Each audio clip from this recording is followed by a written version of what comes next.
Hi. Today I want to talk about Plato's Republic, Book 5. Book 5 of the Republic is the book in the Republic where Plato talks about eugenics and communal marriage and all kinds of other notorious things. And so I want to go over that and give what I take to be an informed opinion about that. You judge that for yourself. But anyway, I wanted to say two things here before starting. One is in the 1970s, when I was in college, and I was in the first day of a big lecture hall on an East Coast university as a student. There are a lot of us in the audience, and the professor came out, older man, and he started to talk about ancient Greek philosophy. And at some point during the session, one of the students, a woman, raised her hand and said, well, you know, weren't the Greeks all like sexist? I mean, weren't they, isn't this a sexist society? And in the 1970s, remember. And the professor just didn't, he just said, well, he said something along the lines of, they were all, these people were sexist back then, these people, and that's just the way it is. And it's just, we just work around that or something like that. He just waved it by. He didn't really have much of an answer to it.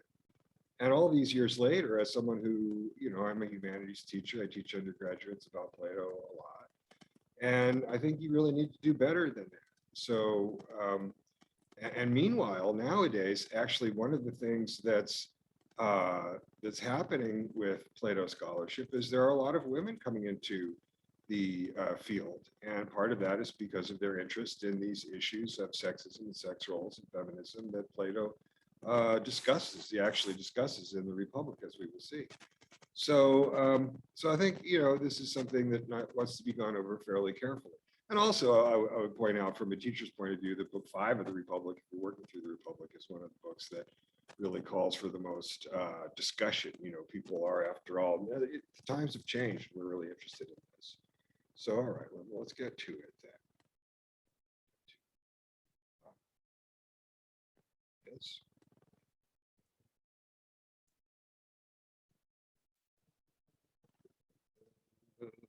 Okay. Okay, yeah. And so Republic 5, and basically what I'm going to talk about here is sex and violence. That is what he says about topics related to sex and violence here in Book 5 of the Republic. You see there the goddess Athena, the patron goddess of Athens, with her battle helmet, as she is customarily depicted in this widespread popular meme of the time. And it's going to be a look at the text. I want to stick very closely to the text. I've been working on a commentary on the Republic that I started in the pandemic with my notes, and I've been reading a lot of commentaries on different passages from the Republic in various databases like JSTOR. Again, it's great nowadays. You have a lot of people commenting on Plato, but you get a lot of different things being said. So I want to do it fairly carefully. I want to go over these slides fairly carefully. First of all, at the very beginning of Book 5, and it's Polymarchus, Cephalus' son, a very wealthy, entitled young man, sitting in the second row, and he leans forward and pulls on Adimantus' cloak. Adimantus is one of Plato's two older brothers, and is one of the interlocutors of Socrates in the Republic, and whispers something to him. And Adimantus tells Socrates, "You thought we wouldn't notice when you said, as though it were something trivial, that as regards women and children, anyone could see that the possessions of friends should be held in common." Those numbers there, 449c in the commas, those are the Stephanus numbers. So if you have a good edition of Plato, you can find this exact passage. I would recommend Cooper's edition of Plato's collected works, or the Hackett translation of the Republic by C.D.C. Reeve, but they will both have those numbers, so you can find these lines precisely. The possessions of friends should be held in common. But there are many ways of doing this. See, part of what's going on here is that Adimantus in particular is a very careful fellow. Can't really see the forest for the trees. He always wants Socrates to fill in specific details. And so a core equivocation here to understand what's being said in Book 5 is just that there's this kind of commuting between the ideal world of the one, the formal world, and the sort of messy world of the multitude, where there's lots of imperfection and impermanence. So Adimantus keeps making that mistake. Socrates is trying to address sort of transcendental arguments, but Adimantus keeps wanting him to give him specifics. So two things to notice then. One is that according to the narrative here written by Plato, his protagonist Socrates didn't really want to get into all of this. As you see there in the second bullet point, I saw the swarm and passed the topic by in order to save us a lot of trouble. He'd really rather go on to his more philosophical issues. So the first thing is that, and we will talk more about how much Plato and his character Socrates seem to think that something like the Callipolis, the ideal society described in the Republic, could actually be realized on Earth. Okay, and then he says, so that's ironic also, because they want to hear it for the sort of period, or what I put there, sort of the juicy reasons, right? Well, give us these details. Maybe they'll be a little salacious or something. You know, this is a group mostly of young men who want to go out to this festival that's happening in the streets outside the house, and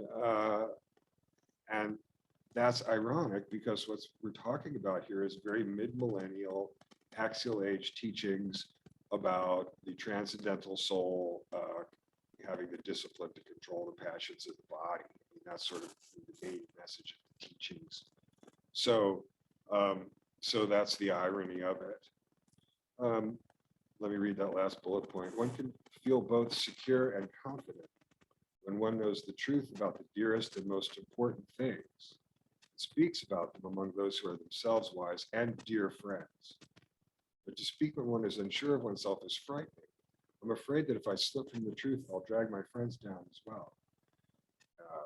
Plato understands that these are delicate topics, and he also understands that what he's doing in describing what he would say as a for instance would be sort of the Callipolis, the rationalized society, that he maybe misunderstood and misinterpreted. You know, people getting their first impression of someone, we're pretty unforgiving at first impressions. If someone, you know, doesn't hit it off pretty quickly, then as I say, we're pretty unforgiving. And I would also say about the third one that I feel that too. I mean, talking about it, subjects like, say, sexism and sex roles, you know, to make a video, you know, I feel as if my own limitations and ignorance may easily be exposed. So I think Plato is sending us the same message in that passage at 450. One thing to notice here is Plato's trying to shock the sexist Athenian men. He's casually, you know, presumptively sexist Athenian men. In particular, here he has a young audience. I mentioned that Adimantus and Glaucon are Plato's older brothers. These are people around late teens, early 20s with their friends. And Socrates is, on one level, Socrates is having, the character Socrates is having some fun with these young sort of privileged college boys by shocking them with some of these images and ideas. On another level, our philosopher, though, Plato, is making proposals about what a rational state would be like, which are seriously subversive to this kind of oligarchic order that these high status Athenian men are used to. Book 5 is the first bullet point. Book 5 has 3 revolutionary proposals: women's equality under meritocracy. The whole idea of meritocracy, of course, subversive of any kind of classista social order. And Plato using the example of women to sort of emphasize that. The abolition of private property of the family, another serious blow to the establishment, any landed establishment, and rule by the rational element. The way he puts it, ruled by the philosopher kings, embodied as a class of people. You know, the real teaching is the rational element ought to be in charge. What exactly the rational element is actually not specified.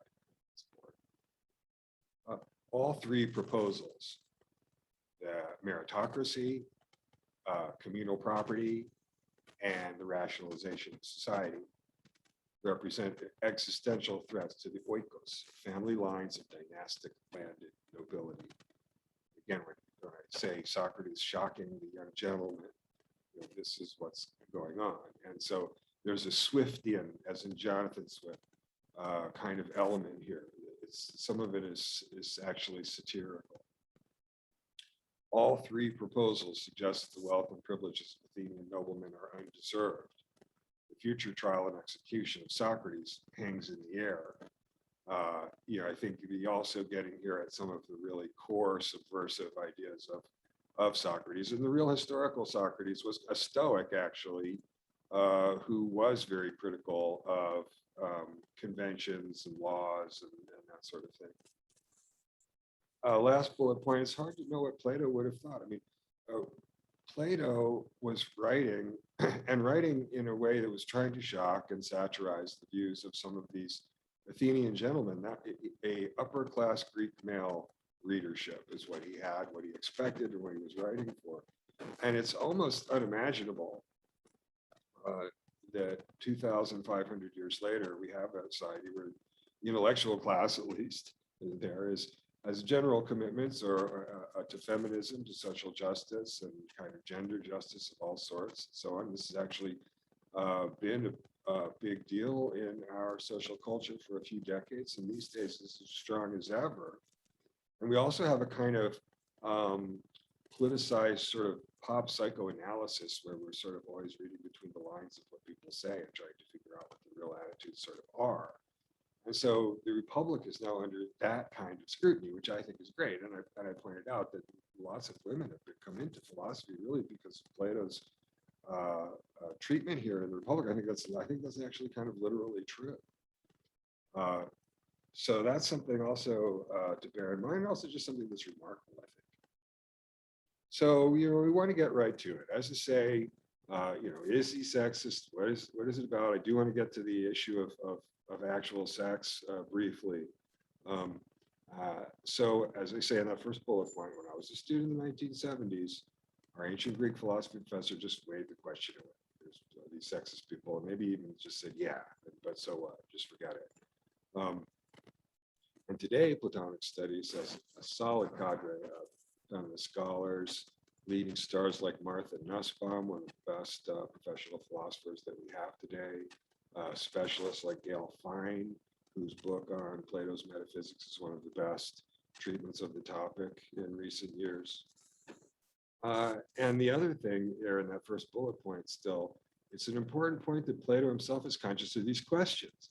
If you don't, if you really have no idea what the Republic says or what the Republic's about, from a distance, you might get the idea that, well, there's this work of political theory, and the guy's from ancient Greece, and he's just this terrible sexist pig. So there's a cottage industry now picking that apart. But that's a mischaracterization of the deal here.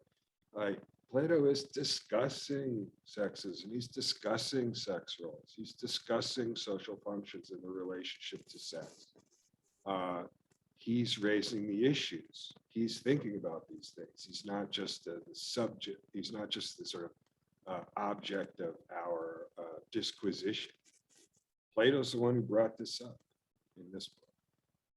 However, there is a contradiction. I mean, there are basically, the verdict is going to be that there are these two sides to Plato. There's, a sort of worldly side, which is sort of conventionally sexist, I think. And then there's this theoretical side to him, where he is aware of theoretical implications for sex roles and society of his larger project. And so, sometimes it is, Socrates keeps trying to tell the young men, look, I'm talking about the Kallipolos, it's an ideal utopian society. And the young men keep saying, but how would it really work? What would it really be like? And so that flag is there, that's been flagged. But then I think there's still, I think Plato never really wants to let go of his three-part system, that there's kind of the form and then there's the matter. Thinks that is the sort of compositional structure, is the three-part structure of everything that he does and talks about. So I think he really never wants to give that up. And so I think he doesn't realize that radical rationalism, he's a radical rationalist, really is corrosive of those kinds of structures. Anyway, let's get to it. Last bullet point here. The first half of Republic 5, 4 different attitudes. They are all interrelated. In fact, they're kind of mirror images of each other. It's a really interesting kind of dyadic thing. We're going to look at them right now. We're going to actually look at what it says in the text and try and sort it out. So first of all, we have conventional period language about women and children as possessions. Let me read it out. And also, again, notice if you write down these numbers, then you can go to the exact place in the text where he's talking where these things are said.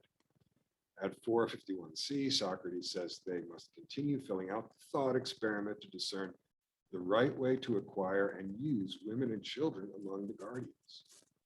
At 453c through d, the law concerning possession and upbringing of women and children. 457c/d, as to the guardians, all these women are to belong in common to all the men. The common possession of women and children would be the greatest good. Looking bad for our man there, right? Plato. This is the language of the Athenian property system, where women, children, and slaves had the legal status of chattel estate property. Now, sometimes there's a real caricature of this, though, I think, in the secondary literature. Remember, these are very high status women. The reason that you have the sexual segregation that exists in mid-millennial Greek society, especially in a place like Athens, is because the landed oligarchy, through descent and inheritance, as in Victorian England, for example, that's how they sort of keep the estate together. And that's why they sequester high-class women. But those high-class women, by the way, have a very large life. I mean, sometimes when you read the secondary literature, it sounds like you're sort of locked in the kitchen or something. They have all kinds of, these are wealthy upper-class women. They have clubs, cults, they're called. They have women's groups, women's festivals. You know, there is a hidden culture there. I mean, the real, I think, feminist scholarship there is excavating that culture, excavating these, for example, ritual retreats that women went on, and that kind of thing. And then remember, in the Euthyphro, what's happening in the Euthyphro is that young Euthyphro wants to charge his father with murder. A slave has died under questionable conditions. So the point I'm making to bring that up here is that there are rules protecting slaves and protecting women and children as well. Again, not being an apologist for all of this. Here's my apology for Plato, I guess, would be the second bullet point. It turns out, making this video, that I think it turns out that I detect enough misunderstandings that I sort of seem to be giving a sympathetic treatment of Plato. Well, that's not what I set out to do. Anyway, second bullet point. This androcentric notion of women as part of the estate is indeed very sexist, like I say, there it is. But it's also very conventional. Plato doesn't make this up. He only wants to radically rationalize the existing social arrangements. The radical rationalists ought to abolish property altogether. And Plato doesn't go all the way. Or I should say, I was wondering whether to put it like that, because he wants to go all the way in as much as the Kallipolos, his imaginary utopian city of the guardians. And the guardians sort of aren't real people. It's kind of poly-phi. Remember, the productive class in the Kallipolos aren't real people either. That's poly-phi too. So anyway, so I'd say again, well, what is he? He's a typical upper class Athenian man of his time. And so, you know, he's just, but I think also he's kind of stuck in this illusion between the two. But alongside that, we find these radical proposals about the communal meritocratic lives of guardians. Remember, because so far everything we've seen looks pretty damning on the issue of whether Plato is a sexist. Remember, there are many people who argue that Plato is some kind of proto-feminist. I mean, that's a whole line. There's a whole other line of argument. And that's based on these remarks that he makes. And again, these are remarks he's making about what the ideal city would be like. In the ideal city, then, alongside this conventional language about property and so on, are remarks that suggest the guardian commune would be nothing like a traditional patriarchal household. At 452a, Socrates says, "We must give these crafts, music and poetry, and physical training." These are the character building early parts of education, music and poetry and physical training. Learning rhythm and grace, and then lots of nice things, as well as those having to do with warfare, to the women also to use it in the same way as the men use them. At 454 D through E, will say that there has been no kind of proof that women are different from men with respect to what we are talking about, and will continue to believe that the guardians and their wives must have the same way of life. At 457A, the guardian women must strip for physical training since they'll wear virtue or excellence instead of clothes. They must share in war and in the other guardians' duties in the city and do nothing else. An earlier generation of male commentators in the middle of the 20th century actually read this entirely in the spirit of sort of Jonathan Swift, and then had a whole narrative that all of this was nothing more than shocking to these young men. I don't think so. Socrates also says in this passage that laughing at something that makes you nervous just shows that you're not really ready to absorb it. I mean, he criticizes that. Although, again, I'm not really suggesting he's, well, we'll talk about how much this can be realized in a moment. So last bullet point, as I said, he is deliberately shocking the audience of high status Greek men. Although he's saying some, I think, much deeper things than that. We're going to talk about this whole issue of war and violence in a minute here.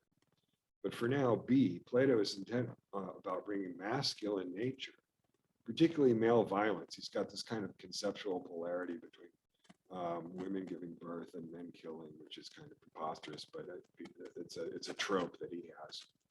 He's intent about bringing masculine nature, particularly male violence, under rational control, as is about bringing feminine nature under control. And so that last sentence there, he does not want women to simply be like men. So that's a line of criticism of Plato, that Plato just wants the women to, just sort of masculinizes the women, and that's really all there is to it. So he's not really any kind of a woman sympathizer or proto-feminist at all. I don't think that's true. And that's the philosophical reason right there, because he thinks that to the extent that we behave as we do because of our physical sex, that is part of our nature as members of the multitude, as determined creatures, physical creatures of cause and effect. And that is the thing that we need to rise above. That's what our transcendental rationality can free us from.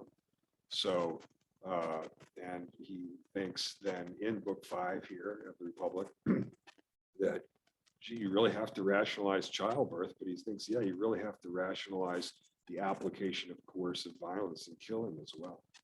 And I think that's underlooked because we're so interested in this question about feminism and Plato's relationship to women. And I do want to spend a minute after we get through with this, what we're doing here, talking about Plato's attitudes towards war and what gets said about that. Now, he makes other comments which are just patently male supremacist opinions. Socrates sounds like an old school male supremacist. We'll talk about that phrase, old school male supremacist. When he says at 455C through D, do you know of anything practiced by human beings in which the male sex isn't superior to the female in all these ways? Or must we make a long story of it by mentioning weaving, baking cakes, and cooking vegetables? Sometimes people misread this. They think that he's assigning to women weaving, baking cakes, and cooking vegetables. I mean, he is doing that, but notice that he's also saying, yeah, but men also actually, if they set themselves to weaving or baking cakes or cooking vegetables, are actually better at doing that too. That's really what he means. It's true that one sex is superior to the other in pretty well everything. So that's pretty much it. It's interesting he says weaving, because weaving is Plato's central metaphor as an artist. He thinks of his work as literary weaving. Plato, and almost certainly the historic Socrates as well, actually more so. The historic Socrates, the real person, was a Stoic man who was a pretty rough person, whereas the actual Plato was the youngest of 3 brothers in a very wealthy family and educated to be a poet. It's Socrates really who embodies these kind of old school kind of values. When I describe this as old school male supremacism, I mean it is the unreflective, patronizing kind of sexism that sees male superiority as a plain empirical fact. Archie Bunker, right? As opposed to some more neurotic or vicious or maybe just selfish or political variety of misogyny. that's, I'm not saying it's good or bad or better or worse than any of those other possibilities. I'm only just, that's just my analysis. Then on the other hand, he has these remarks that suggest the status of women in general would change under rationalization, that in a rationalized society, things would be very different for women.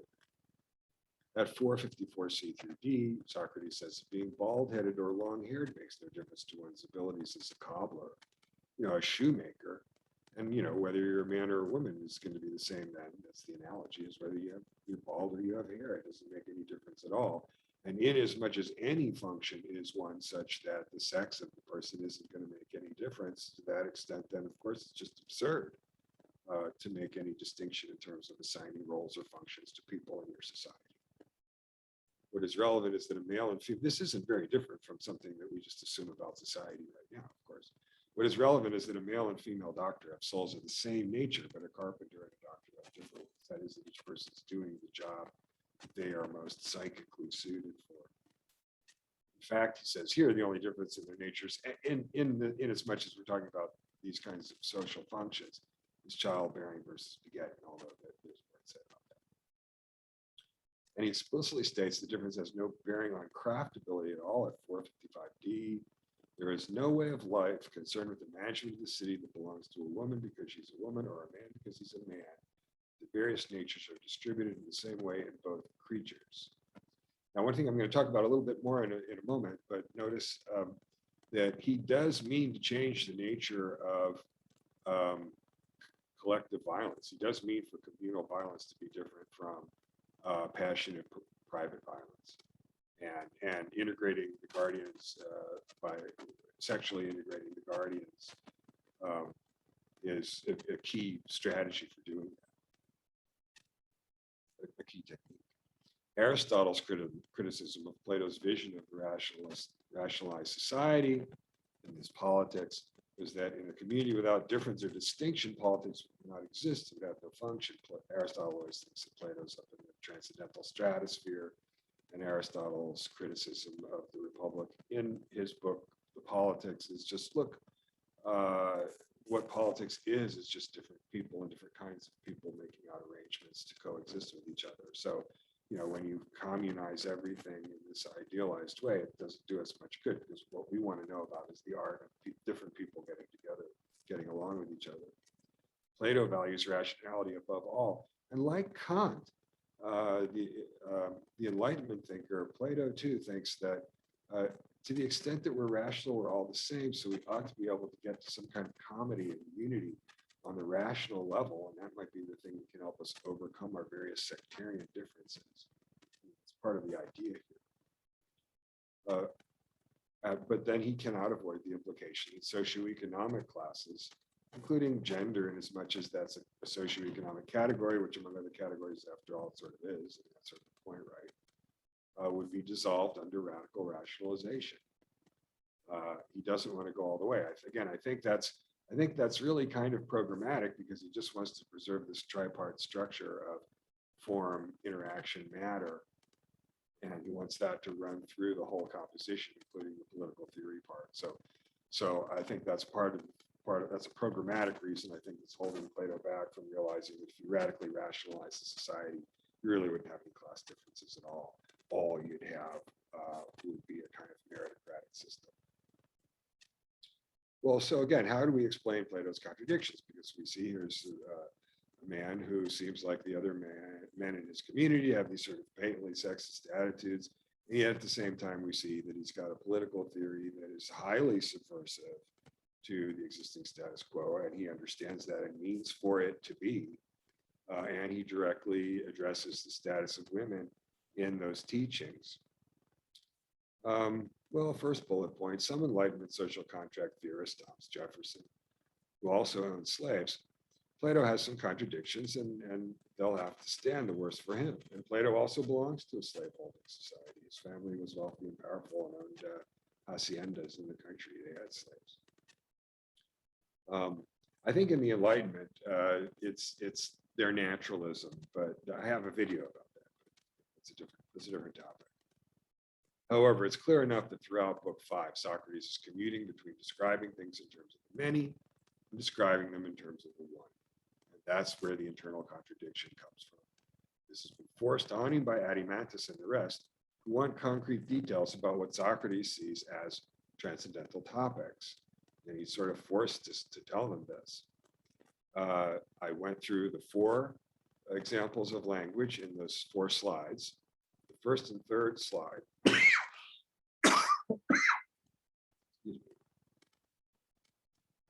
ones where he says sexist things, are describing women in the material world, here in the world of the many, violent, chaotic, paradoxical, impermanent world of the many, the Heraclitean world.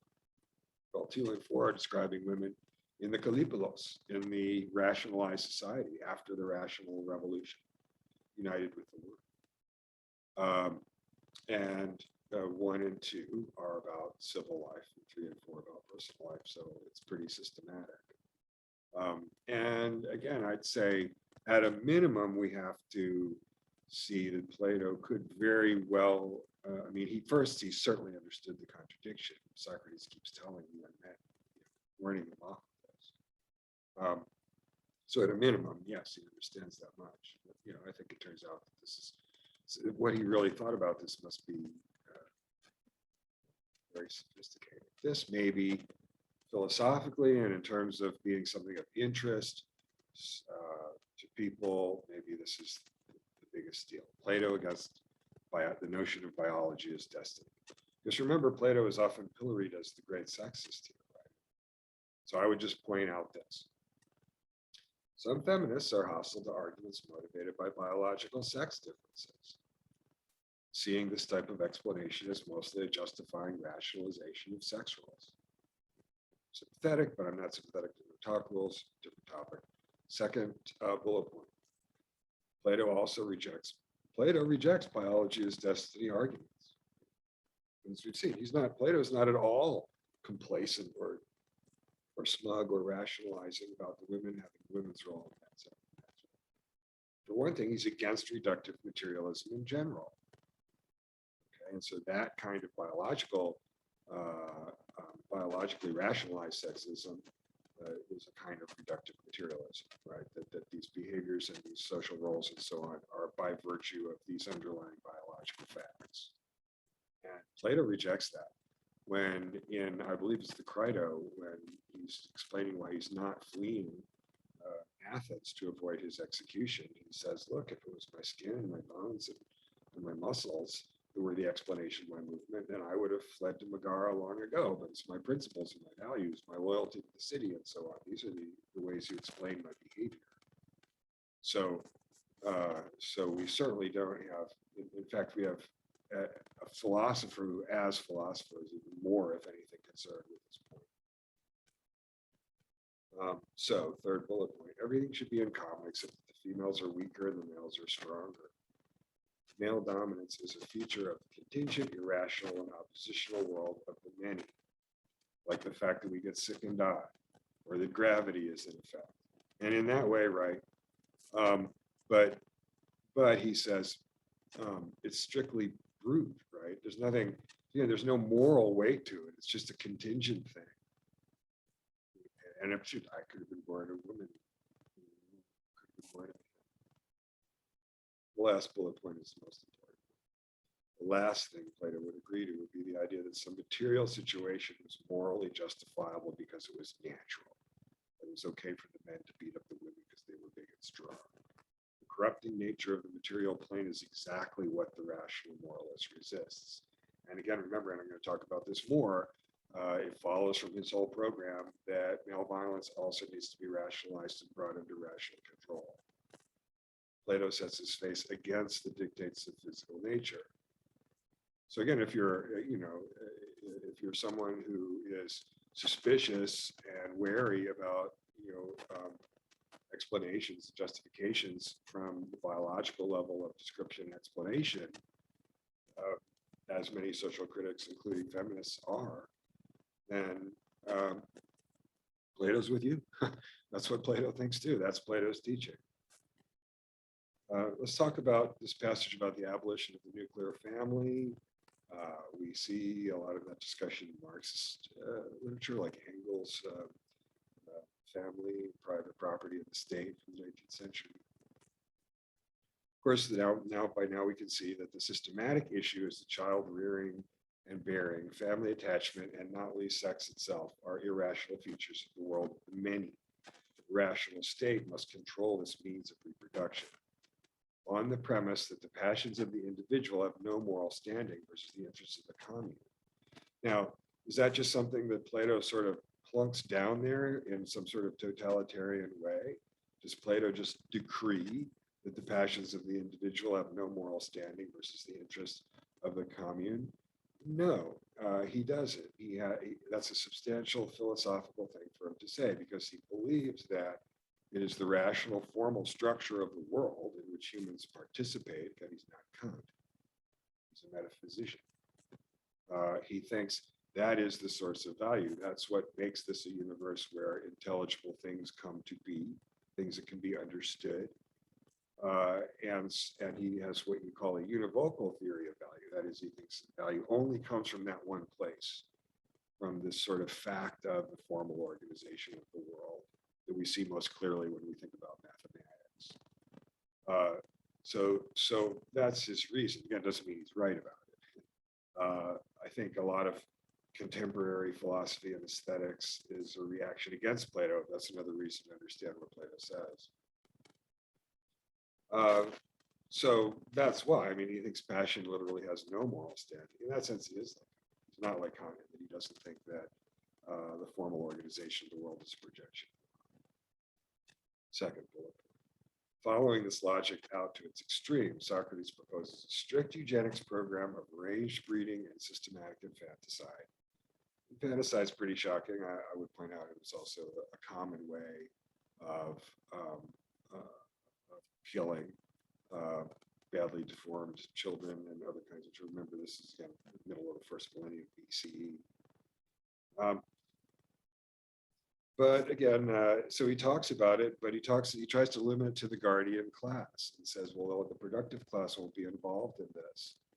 But if you're a revolutionary rationalist and you see that reason is the same in all persons, then you can't possibly avoid the totalizing program that you're going to have to then sort out all of the people according to their rational merit. And that's just going to be the end of the class system altogether.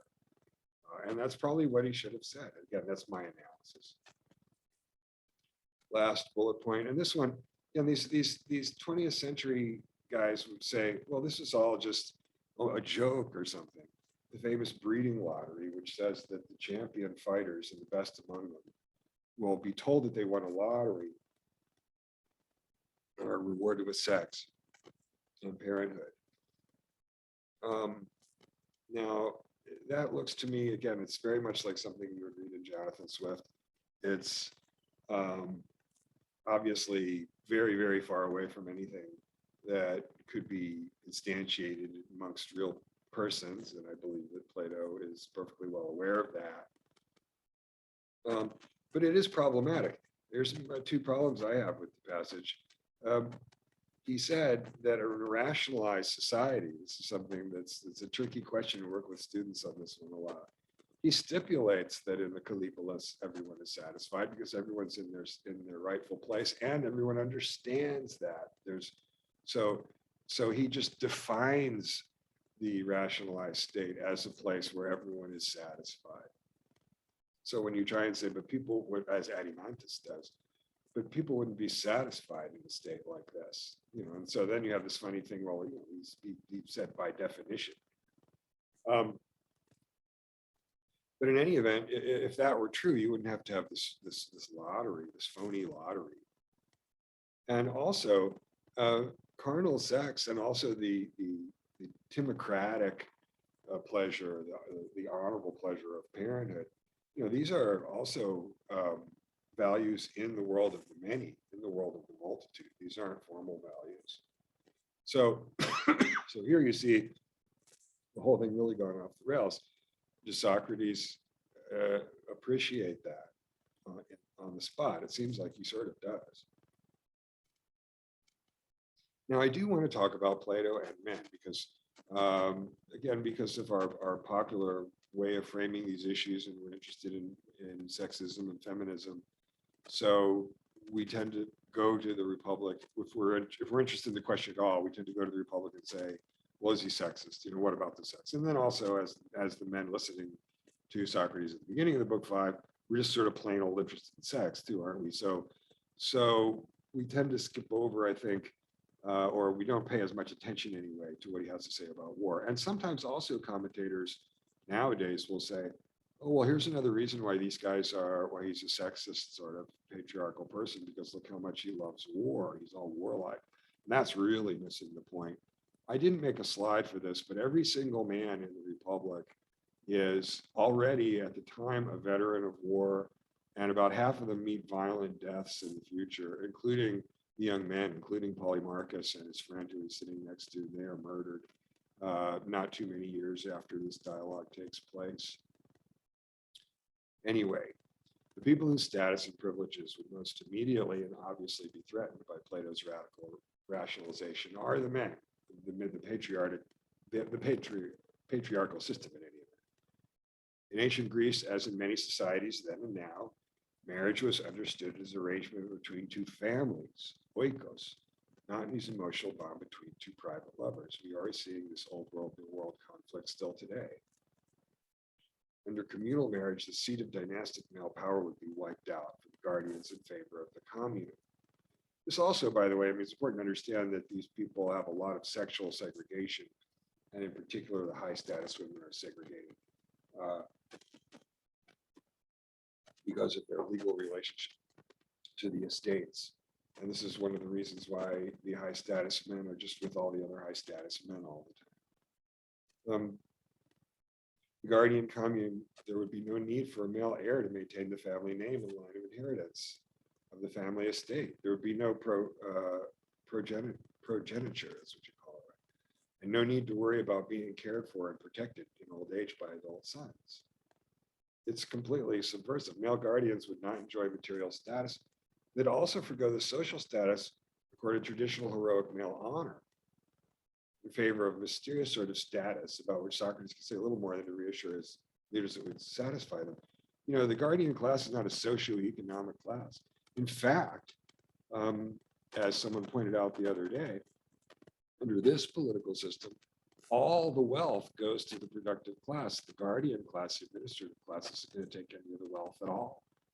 So, you know, a common undergraduate criticism is, well, you know, you think these people are the upper class people, other people are going to be one of the lower class people.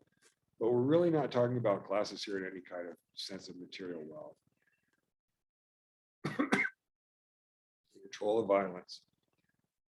And notice that the integration, the sexual integration of the guardian class is meant then also to change the nature, the tenor of what will now be state-sponsored and state-controlled violence. The discussion of war from 466D to 471B is every bit as important as the preceding discussions of sex roles and the family. Plato regards war as, like procreation, a necessary evil of existence in the world of the many. Men are expected to risk their own lives and kill other men. And also during the Peloponnesian War, civil war among Greeks, and you had terrible atrocities committed against civil populations, trying to terrorize each other into surrendering. War requires men to give themselves over to violent, irrational instincts. And owing to this, war, like sex, will always pose a potential danger to the rational composition of the Caligulus. Plato's commune is not designed to cement the rule of the men. It's designed to cement the rule of reason. And in particular, it is the male propensity towards violence and aggression. And Plato is exactly putting his finger on that and saying, if you've been around men, you know, men are prone to violence and aggression. In a rational society, that would have to be controlled. This requires bringing the men under rational control just as completely as the women, and the sexual integration of the guardian class helps fulfill both functions. It doesn't want out of control war. What's in control war? Control of the means of violence is just as important as control of the means of reproduction. We've already seen that the transcendent nature of reason precludes sorting the guardians by sex or any other physical characteristic. So like family life, so too, the conduct of war would be very, very different. It would have a whole different nature. It would have a whole different texture than war as we know it. Now, what about Plato's own attitude towards sex? You can find all sorts of real excesses in the secondary literature about this. I don't know who some of these editors are. But anyway, all kinds of crazy stuff. Because, you know, and once you start to talk about SCX, everyone just starts projecting and going crazy. Owing partially to, so what does Plato really think? What is Plato like? He's real clear. He's real clear. Owing partially to strict inheritance customs around marriage and property, Athenians lived in a sexually segregated society, much like some Orthodox Arab Muslim countries today. And in communities like that, or amongst migrant farm workers, or people in prison, or other contexts, you know, men will have sex that typically will have a higher status, lower status kind of arrangement, sort of structuring the relationship more or less, sometimes not. That's the kind of homosexuality I think we're seeing in the Greek literature, the ancient Greek literature. Older men would sometimes have homosexual relationships with high status young men since they only had access to lower status women. These men are quite sexually familiar with women. They even talk about Thracian women and Syracusan women and Corinthian women and all this kind of stuff. They have all these sort of opinions like men will have or say they have. They're no stranger to that. It's just that they don't have any access. Notice another sort of element then here, another layer of nuance here. They don't have any access to higher status peer women from their status peer group, from other high status families. What they do have access to is young men from those other high status families, young men who are also highborn, high status Greek people.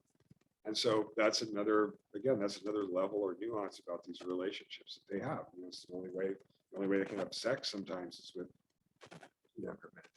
But also they have other social agendas that they also need to pursue. Okay.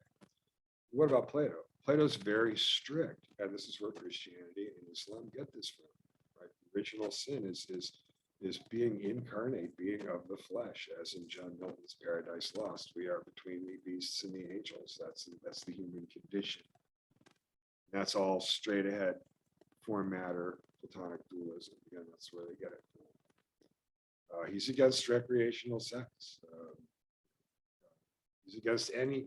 He's generally disapproving of anything which is just sort of losing yourself in any kind of carnal physical pleasure. Like Heraclitus, he thinks the soul should be dry and not wet. Right? And he says sex should only happen in a situation that's going to lead to reproduction. And that does rule out homosexual sex altogether, by the way. Also, Plato explicitly rejects teacher-student sex for the same reason many do today, because it's a complication and corruption of the teacher-student relationship. Right? And I think, you know, mentoring liaisons between older men and younger Athenian men, and older Athenian men having sex with younger men is maybe something. I mean, Plato says, you know, that gets conflated. These guys who have a mentoring relationship with a young man from another family, or sometimes having sex with them. He says he's against. He doesn't think it's good, and he gives us his reasons for that. But I think those are, again, sort of two different things. In any event, Plato's against it. Aristotle, who spent all of his life with his younger male companion Theophrastus, typically doesn't have much to say about this. So what's going on? Let's get philosophical. The one cannot be realized in the world of the many, Another question here, which gets also to our moral judgment about Plato, whether I think Plato's maybe a bad guy or not, is how much do they really think, any of this could really be done? At one point, Socrates talks about taking, all the children under 10 and marching them out of the city to re-educate them, that kind of stuff. So again, it's a moral question. We wonder, well, how serious are these people about this? Well, a basic thing to realize here, and I think it's more important than the old guy in the 70s telling people just forget about the attitudes towards sex, but a basic thing here is, look, we're talking about, Socrates is talking about the Callipolis, a, for instance, counterfactual thought experiment utopian thing. Can we be sure of that? The second part of book 5, discussing the rule of the philosopher kings, gets into this most extensively than anywhere else in the Republic. And I think the answer is really pretty definitive. Let's go through it.